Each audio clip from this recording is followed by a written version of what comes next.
Hello all. ఇవాల్టి recipe mutton keema curry. ఈ mutton keema కర్రీని మనం ఈజీ ప్రొసీజర్లో ఎలా ప్రిపేర్ చేసుకోవాలో చూసేద్దాం. ముందుగా మటన్ని మనం 2-3 సార్లు వాష్ చేసుకొని తర్వాత దాంట్లో కొంచెం పసుపు ఉప్పు వేసి మరొకసారి వాష్ చేసి పక్కన పెట్టుకోండి.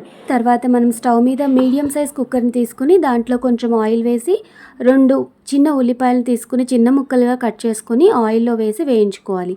అలాగే దాంట్లో 2 స్పూన్ల అల్లం వెల్లుల్లి పేస్ట్, 1.5 స్పూన్ కారము, 1 స్పూన్ ఉప్పు, చిటికెడు పసుపు వేసి బాగా వేయించి నూనె పైకి తేలేంత వరకు వేయించుకోవాలి.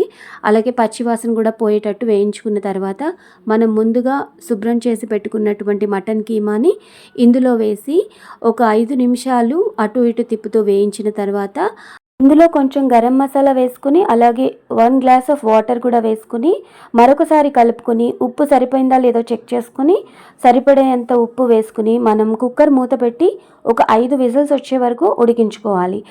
తర్వాత స్టవ్ ఆఫ్ చేసి కుక్కర్ని ఒక 5 నిమిషాలు అలాగే ఉండనివ్వండి. 5 నిమిషాల తర్వాత కుక్కర్ మూత తీసి మరొక 2 నిమిషాలు స్టవ్ మీద పెట్టి ఇలా వేయించుకున్న తర్వాత కొత్తిమీరతో గార్నిష్ చేసుకుని సర్వింగ్ బౌల్లోకి తీసుకుని వేడివేడిగా సర్వ్ చేసుకోండి.